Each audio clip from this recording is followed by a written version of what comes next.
Hola, buen día. Mi nombre es Jesús Guadalupe Pérez García y en este video hablaré un poco acerca del procedimiento realizado paso a paso seguido para la obtención del aforo. Un ejemplo de medición del gasto empleado por el molinete se presenta en la hoja del registro del aforo con molinete, que fue adquirida en la práctica realizada en los canales del distrito de riego del río Mayo.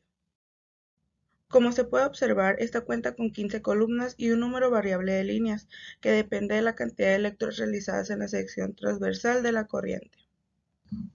La columna 1 corresponderá a la distancia en metros del origen del punto límite o el punto de aforo. En la columna 2, la profundidad considerada desde el nivel del agua hasta el fondo del cauce. En la columna 3 se obtendrá el método empleado, es decir, la profundidad en décimos a la que se realiza la medición de la velocidad, ya sea 6 décimos o 2 y 8 décimos. En la columna 4, la profundidad en metros, que se realiza la medición de la velocidad y resulta del producto de la columna 2 y 3. Mientras que en la columna 5, el número de revoluciones proporcionadas por el molinete. Desde la columna 3 hasta la 7 se proporciona información del molinete en los puntos de aforo. En la columna 6 se pondrá el tiempo en segundos que duró la observación, mientras que en la columna 7 el número de revoluciones por segundos que resulta de dividir la columna 5 entre la 6. En la columna 8 corresponde a la velocidad en el punto.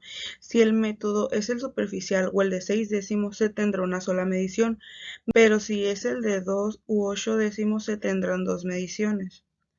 Esta velocidad se obtendrá encontrando los valores de R y T, que corresponden a las columnas 5 y 6.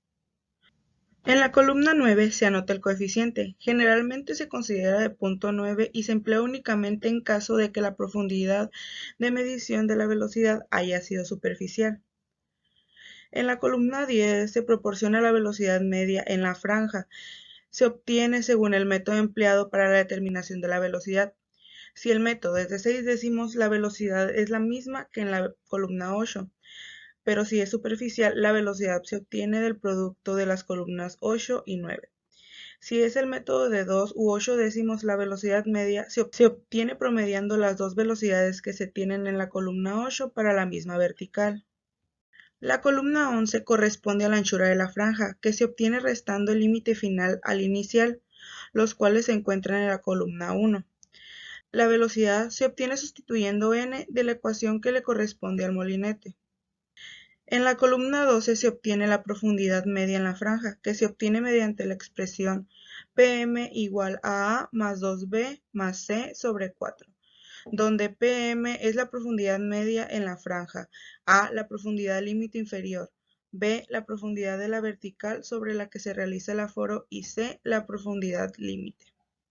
La columna 13 corresponde al área de la franja, que resulta de ser el producto de las columnas 11 y 12. Por último, en la columna 14 se obtendrá el gasto parcial o gasto que pasa a través de la franja considerada. Se obtiene multiplicando la columna 10 y la 13. Finalmente, el área de la sección transversal se obtendrá sumando los valores de la columna 13 y el gasto total a través de la sección sumando la columna 14. Por último, se puede observar un registro de aforo ya terminado con sus datos correspondientes en cada columna. Bueno, esto ha sido todo por el video. Espero que haya sido de su agrado y que la información les sea útil. Muchas gracias por su atención.